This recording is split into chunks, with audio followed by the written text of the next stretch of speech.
안녕하십니까. 독서하는 마라토너 박정필입니다. 이곳 잠실 나들목에서 서쪽 방향을 촬영하고 있습니다. 현재 시각은 2022년 10월 8일 토요일 아침 6시 33분입니다. 자전거를 타고 동쪽 방향으로 이동하면서 계속 촬영하겠습니다. 화이팅!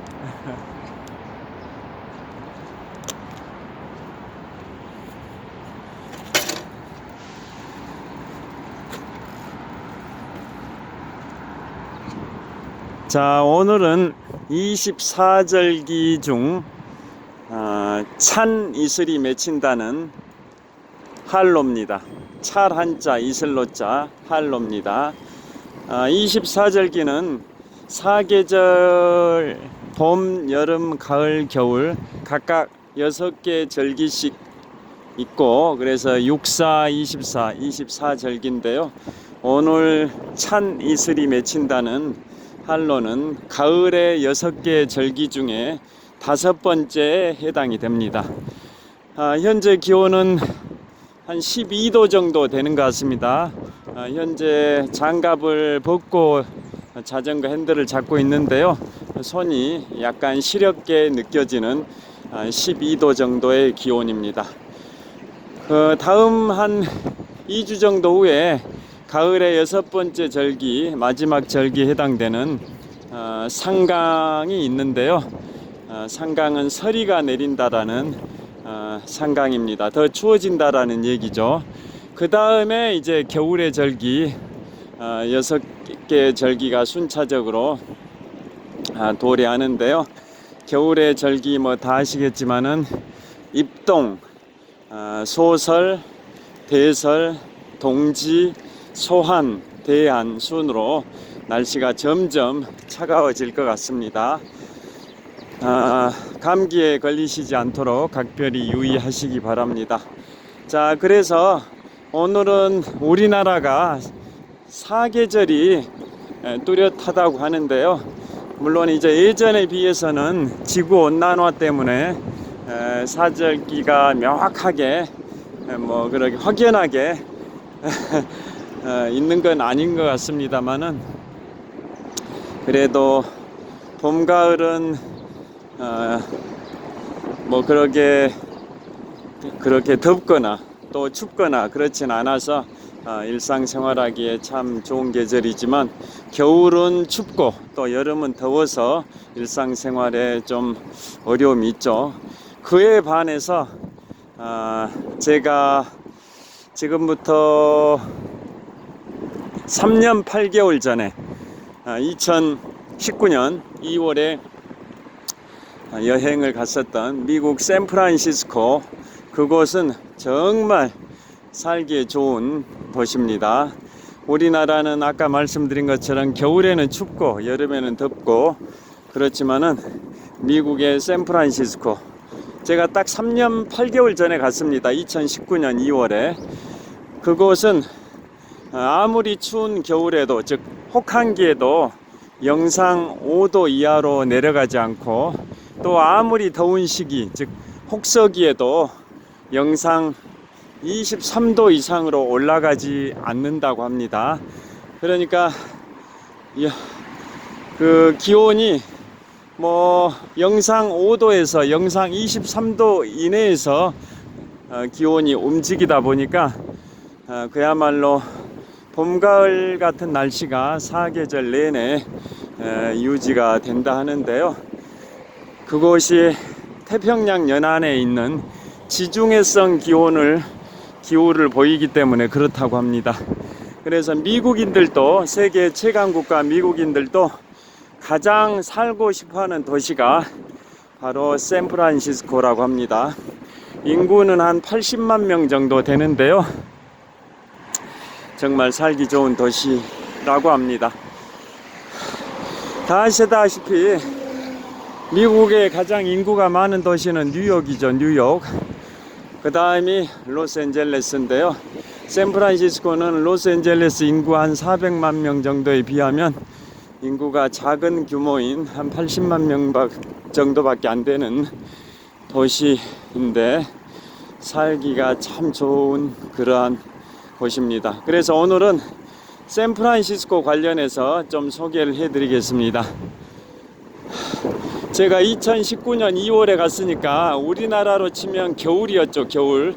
그런데 샌프란시스코는 춥다고 느껴지지가 않았습니다. 혹한기에도 영상 5도 밑으로 내려가지 않는다라는 말이 실감 날 정도로 가을에 입는 그런 옷차림으로 투어를 했었던 기억이 있습니다. 그래서 샌프란시스코 관련해서 말씀을 드리면 샌프란시스코의 북동쪽 30km 정도 지점에 세크라멘토가 있죠. 캘리포니아의 주도입니다. 주도.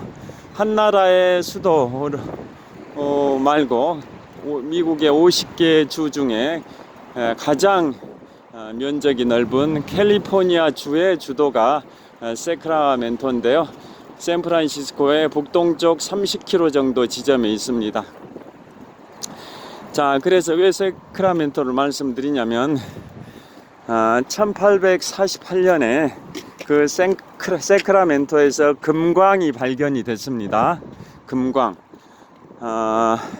그래서 전 세계 처음에는 근처의 사람들이었을 거고 나중에는 미국 전국에서 또 더 나아가서 뭐 중국이나 하와이, 그 다음에 남미 뭐 이런 곳에서 금광을 캐기 위해서 다들 그쪽 세크라멘토로 몰려들었던 겁니다.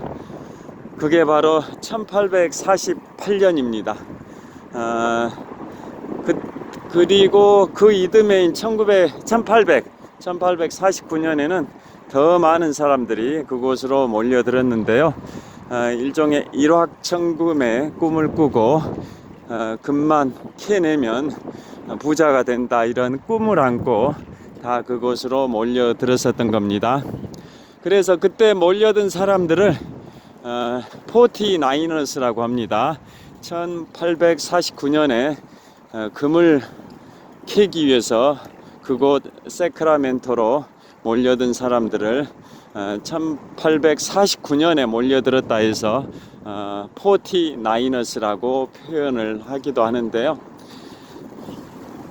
그러면서 여기서부터는 저를 촬영하면서 가겠습니다.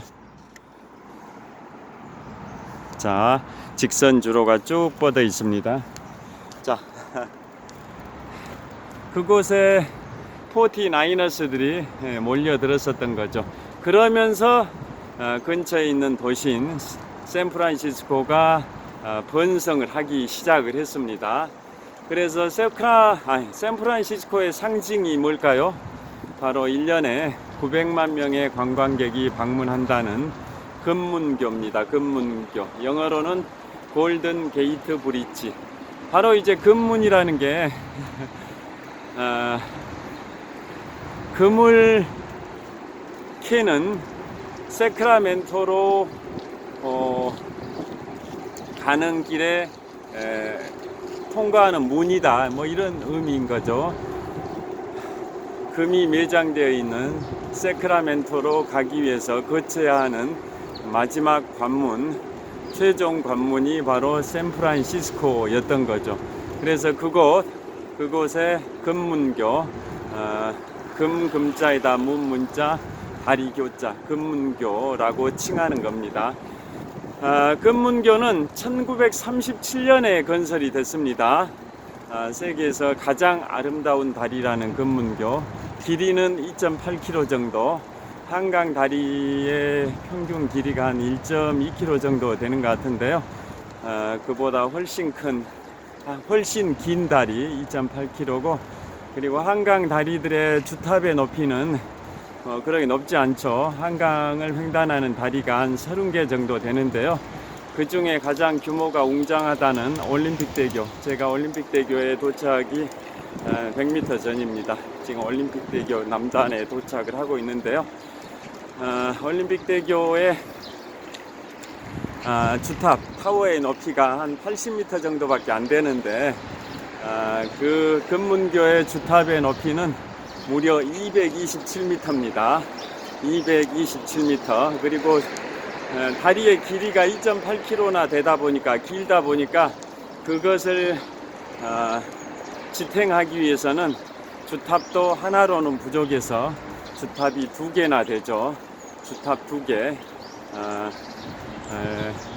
높이가 227m나 되는 주탑이 2개나 있습니다. 그리고 한강의 다리들은 강 수면과 다리 도로면의 높이 차이가 한 15에서 20m 밖에 안 되는데요. 금문교는 그 해수면, 거기는 바다에 있죠, 바다. 해수면과 다리 도로면의 높이 차이가 무려 66m나 됩니다. 66m. 1937년 당시에 건설될 때, 1937년이면 지금부터 85년 전입니다. 그때 건설될 때 미국 해군이 다리 건설청에다 특별 요청을 했습니다.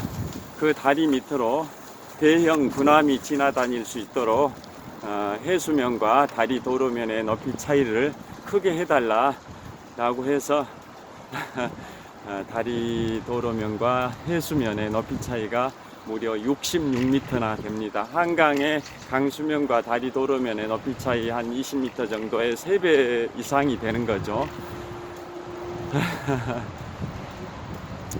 그 다음에 거기 금문교는 뭐 세계에서 가장 아름다운 다리로 1년 매년 방문객 수가 한 900만 명 정도 되는데요. 파리 에펠탑이 매년 방문객 수가 한 800만 명 정도 되니까 유럽의 랜드마크이자 프랑스 파리의 상징 에펠탑보다 샌프란시스코 금문교의 관광객 수가 더 많다라는 겁니다. 그 다음에 그게 금문교 색깔이 붉은 오렌지색, 인터내셔널 오렌지 색깔인데요. 워낙 강렬하다 보니까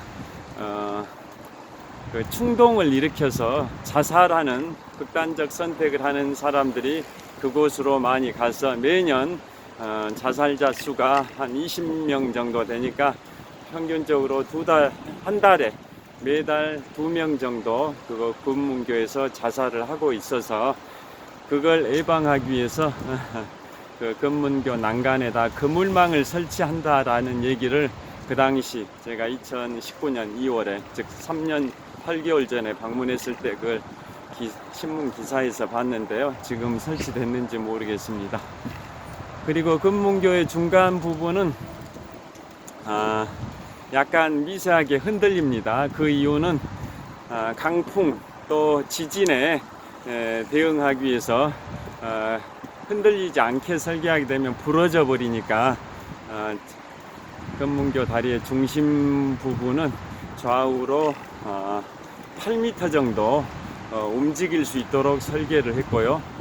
워낙 큰 규모의 다리다 보니까 케이블, 그것을 끌어올리는 케이블이죠. 현수교죠, 현수교. 지금 풍납토성 나들목 도착했는데요. 여기서부터는 전방을 촬영하면서 가겠습니다. 자, 여기 이곳은 풍납토성 나들목입니다. 그 다음에 풍납토성의 그 시계탑의 시계가 6시 45분을 알리고 있습니다. 자, 계속 가겠습니다.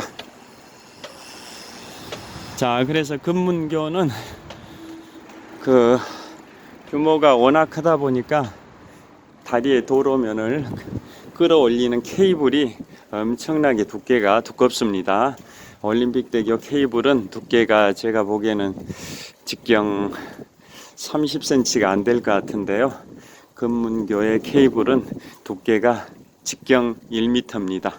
직경 1m나 되고 2-3만 개의 그 와이어, 철사죠. 2-3만 개의 와이어를 꼬아서 케이블을 만들었습니다.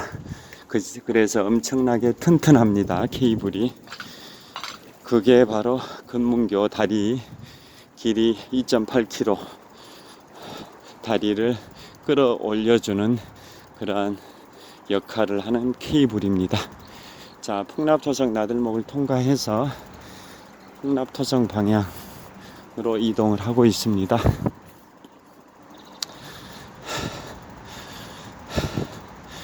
그 다음에 그곳 샌프란시스코 금문교 그 투어를 할 때 제가 워낙 달리기를 좋아해서 일행들이 샌프란시스코 금문교 남쪽의 기념품 샵에서 아이 쇼핑을 즐길 때 저는 구두를 신은 상태에서 금문교를 뛰어서 중간 부분까지 왕복을 했습니다. 금문교 길이가 2.8km니까 중간 부분까지면 1.4km인데요. 1.4km 지점까지 왕복을 했으니까 결국은 2.8km를 달린 셈입니다. 셀카봉, 그 다음에 스마트폰 카메라, 또 디지털 카메라도 별도로 준비를 했었고요. 그걸 가지면서 그걸 휴대하고 달리면서 금문교의 풍광들을 추억에 담았습니다. 그 금문교에서 동쪽 방향을 바라다 보면 전방 한 2km 정도 지점에 그 유명한 알카트라즈 섬이 있습니다. 알카트라즈 섬. 1934년부터 1963년까지 약 30년 동안 미국 연방 교도소로 활용이 됐던 알카트라즈 섬이 금문교에서 동쪽으로 약 2km 정도 지점에 있는데요. 영화 숀 코네리 주연의 더 록, 또 1급 살인, 알카트라즈 섬의 탈출, 뭐 이런 것의 배경이 됐던 곳이 바로 알카트라즈 섬인데요. 그 알카트라즈 섬의 주변은 해류, 즉 바다 물살이 거세고 수온이 낮고 식인 상어도 출몰하고 이러한 것들 때문에 탈출을 한다 할지라도 살아서 탈출할 수 없다라는 그러한 입지적 여건을 갖추고 있습니다. 그 섬의 교도소에서 벗어난다 해도 물살이 워낙 세고 식인 상어도 출몰하고 바닷물의 수온도 낮기 때문에 살아서 탈출할 수 없다, 뭐 이러한 조건이었는데요. 그 연방교도소가 폐쇄되기 1년 전, 그러니까 1962년 무렵에 3사람이 탈출에 성공을 했습니다. 그래서 지금 알카트라즈 섬을 방문하게 되면 그 교도소를 관람을 할 수 있는데요. 그 3사람이 탈출했을 때 어떻게 벽을 뚫고 탈출했는지 이런 게 다 전시되어 있고, 그 다음에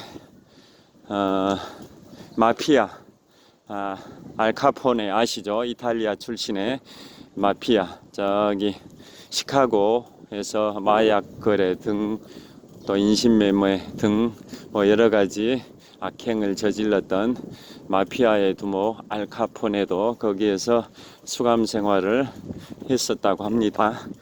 여하튼 알카트라즈 섬이 금문교 동쪽 한 2km 정도 지점에 보이고요. 그 다음에 또 동쪽으로 한 10km 정도 지점에 그 유명한 세계적인 대학교 UC 버클리가 보입니다. UC 버클리는 노벨상 수상자를 70명 정도 배출을 했습니다. UC 버클리를 졸업한 사람들 중에 한 절반인 한 35명 정도, 그리고 UC 버클리의 교수 출신 중에서 또 한 35명 정도, 그래서 합계 70명 정도의 노벨상 수상자를 배출한 곳이 바로 UC 버클리인데요. UC 버클리는 세계적인 명문대학이죠.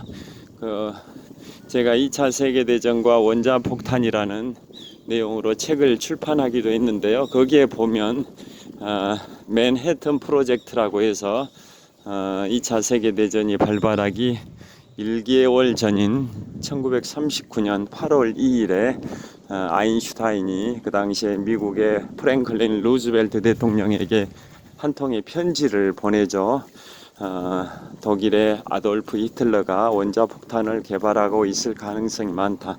히틀러가 먼저 개발하면 인류는 종말이 된다. 인류의 종말 아마겟돈이 온다.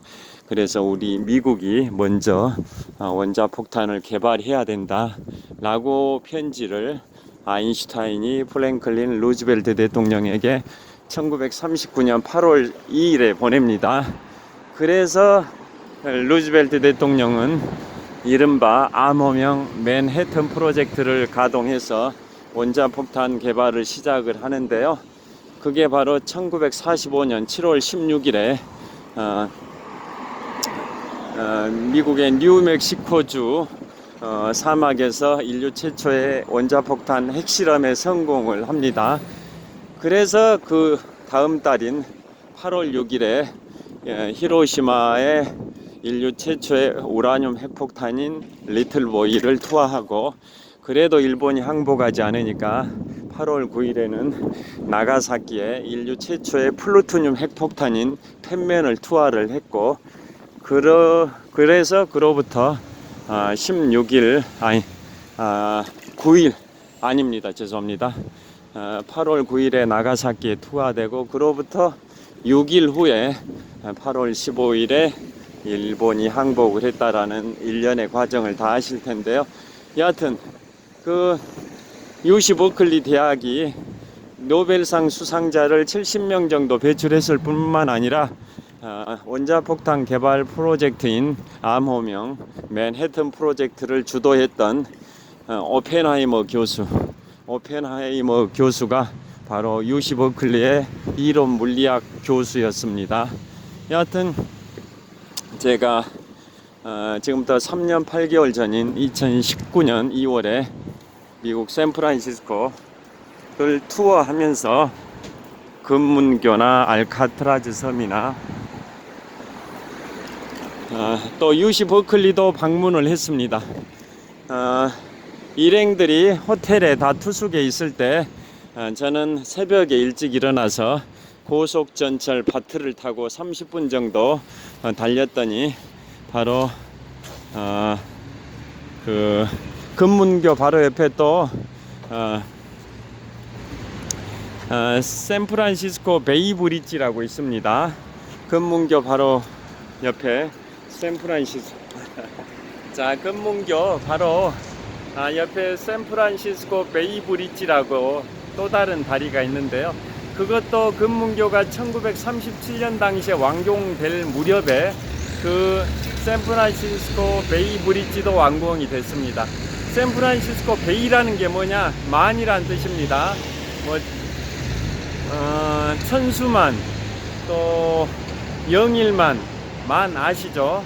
그 만이란 뜻입니다. 베이가. 그래서 샌프란시스코 만에 설치된 다리라 해서 샌프란시스코 베이 브리지라고 하는데요. 그 다리를 건너가면 바로 오클랜드라는 지역이 있습니다. 그곳에 UC 버클리가 있습니다. 그래서 샌프란시스코 다운타운, 즉 시내에서 새벽에 고속전철 바트를 타고 한 30분 정도, 한 6개 정거장 정도 달렸더니 오클랜드 지역에 샌프란시스코 베이 브리지를 건넌 고속전철이 오클랜드 지역의 버클리 다운타운에 도착을 했습니다. 그곳에 바로 UC 버클리 대학이 있는데요. 완만한 그 경사 그란 벌판에 150년 전통의 UC 버클리가 있었습니다. 그래서 그곳에서 한 2시간 정도 투어를 했습니다. 그곳에서 서쪽을 바라다 보면 전방 한 10km 정도 지점에 금문교, 즉 골든 게이트 브리지가 보입니다. 자, 그래서 오늘은 샌프란시스코 북동쪽 30km 지점에 세크라멘토라는 도시, 그곳이 캘리포니아의 주도인데요. 그곳에서 금광이 발견돼서 1849년에 수많은 사람들이 일확천금의 꿈을 안고 그곳으로 몰렸다 해가지고 49ers에 관해서 소개해 드렸는데요. 그 직전 연도인 1848년에, 즉 금광이 발견됐던 그 연도에 바로 미국 50개 주 중에 가장 면적이 넓다는, 또 인구도 가장 많은, 또 대통령 선거인단 수도 가장 많이 선출하는 바로 캘리포니아 주를 멕시코로부터 1,500만 불에 샀습니다. 1848년 금광이 발견됐던 연도에 미국이 멕시코로부터 캘리포니아 주를 헐값인 1,500만 달러에 매입을 했습니다. 물론 전쟁을 통해서 강압을 해서 강압에 못 이겨서 멕시코가 미국의 캘리포니아주 또 뉴멕시코주 이쪽 땅들을 다 매도를 했죠. 그 1500만 달러가 또 어디에 등장하냐? 미국의 중심에 있는 루지애나가 있죠.